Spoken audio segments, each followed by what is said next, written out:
Hello, this is George Hughes from Simple Setup, and welcome to another one of our webisodes. Today I'm here to discuss the basics of building a decent surround sound system. Now, a lot of people out there are under the impression that they can get decent surround sound just from a flat screen and some type of media player, whether it be a Blu-ray player, DVD player, or some type of media streaming device, and connecting it to that television via HDMI. There are a lot of simulated surround sound options out there built into flat screen televisions, but it's still not going to give you that enveloping sound that you want when watching a good movie. The basics of a surround sound system are 1. A receiver, 2. At least 5 speakers, 3. At least 1 subwoofer, and 4. Some type of media device, whether it be a Blu-ray player, DVD player, streaming device. And then last, of course, you need a television to watch everything on. So I'm here to discuss one of the systems that we built about a year ago. This is a very good surround system. It's on the mid to going up to high-end range. The basis of this system is the Marantz SR7005 surround sound receiver. It's a 7.2 channel receiver, meaning it will go up to 7 speakers. It will power up to 7 speakers. It's got 125 watts per channel, and it also has 2 subwoofer outputs. There are many great features built into this receiver. 1, you have 6 HDMI inputs, so you can connect as many as 6 HDMI capable devices, whether it be a PS3, an Apple TV, a satellite box, a cable box, an Xbox 360, a CD player. It just depends on what you want and how many items you want to connect to it. One of those ports is on the front of the receiver under a flip down panel. This is the HDMI port on the front. That's one of the 6. So you basically have 5 on the back and 1 on the front. You also have a USB input, which allows you to connect either a thumb drive with different files on it, whether it be music files, pictures, or videos. You can play through that USB port on the system. The other thing that I love about this system is that it has 2 HDMI outputs. So if you're using this in some type of media room, you can connect a projector to it. You can also connect another flat screen to it. So some of the features that are built into it are you have Pandora and Rhapsody built in. You also have something called DLNA certification, which is something that stands for Digital Living Network Alliance, and any other DLNA certified device in your house will automatically recognize this receiver, and you can play those files through the receiver. So if you have a network attached storage, which is called a NAS, connected to your network, and you have the Ethernet connection on the back of this receiver connected to your home network, you can pull any of those files off of that NAS and play them on this receiver, the majority of them. Now, some of the other features it has, it's Windows 7 certified, basically Windows Media certified. You also have something called Odyssey built in. The Odyssey function is a automatic speaker setup function. This has Odyssey Mult EQ XT, which allows you to set up as many as 7 or 8 listening positions.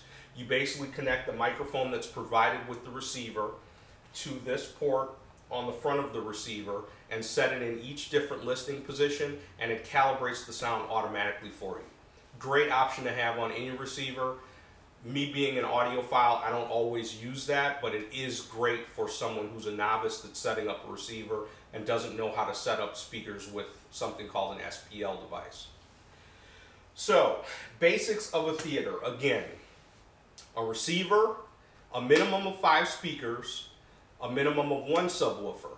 The system that we set up here has 7 in-ceiling speakers, 2 rears, 2 side surrounds, and a left and right front channel and a center channel. The system in this room also has 2 subwoofers. We have one Velodyne SPL 1000 in the far cabinet on the end, and then we have one CP8 by Earthquake behind the couch. That particular subwoofer is being operated by a wireless system provided by SnapAV. Great system. We've calibrated it very well, and the sound in this room is outstanding. So the other basics that you need for a surround system is some type of media disc player. If you're still using Blu-rays or some type of disc and you want to play CDs, Blu-rays, or DVDs, you need some type of Blu-ray player. This is a mid going up to high-end Blu-ray player. This is Oppo's last year's model, the BDP 83 Special Edition. I'm not going to go into detail on what they did, but basically they put better DACs in it, which creates better sound when it comes to analog sound if you're connecting it via analog outputs to your receiver. We also have an Apple TV in here. I'm a big fan of the Apple TV. If you're storing your music in iTunes and you want to be able to stream it to a surround sound system, an Apple TV is a very cheap, good alternative. It's only $99. It allows you to connect directly to the receiver via HDMI. You can also connect the optical output on it to your receiver and send it to a second zone if you have a receiver that's capable of sending a digital signal to a separate zone. This receiver is capable of doing that. Great thing about Apple TV is it has Netflix built in. It has several other functions, which I'm not going to go completely into, but the main function that I love is being able to stream my entire iTunes collection to my surround sound system with the Apple TV over the home network. Other thing in this cabinet is the DirecTV satellite box connected to the receiver via HDMI. This satellite box is the H24, which in this house we're using a whole home DVR system. So this is not a DVR here, but there are two other HD DVRs in the house, and it allows you to pull whatever shows that you're taping to any HD box in the house. Very nice system.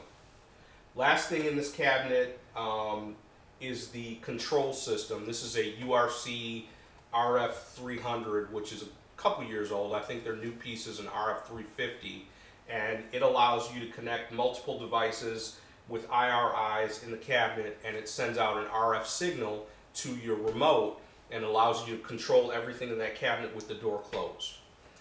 This receiver has three zones. It's got a main zone, it's got zone 2 and zone 3. Zone 2 you can push video and audio via analog to it. Zone 3 you only can push analog audio to. But for zones, it's a great function to have. We have outdoor speakers. It controls the outdoor speakers. I can select the CD player or the Apple TV function and play it outside while somebody's watching television in here or watching a movie in here. Last thing in this cabinet that we have is power protection. I'm currently using Monster power devices to protect all of my equipment. I also am a dealer for PS Audio. They make outstanding power control devices. This is an HTS 5100. This is several years old. I also have an overkill device in here. This is not really needed, but it cleans up the power even more. This is the AVS 2000, which is their voltage regulator. You don't need all of this. I would suggest definitely having some type of Monster power box because it's worth it. It'll clear up your signal. It protects your equipment. It does a lot more than just a simple surge protector does. So let's recap. The basics of a surround sound system are a receiver, a minimum of 5 speakers, a minimum of 1 subwoofer, and some type of flat panel or some type of TV, as well as some type of device that will play movies or stream movies or play, DirecTV or cable or something. So those are the basics. Thanks for listening today. Please visit us on Facebook on the Simple Setup page, and you can also send me an email at george@simplesu.com and ask me any questions you like. We also have a website, www.simplesu.com. Thanks again, and I look forward to doing another webisode in a few days from our theater that we're building for the Simple Setup company.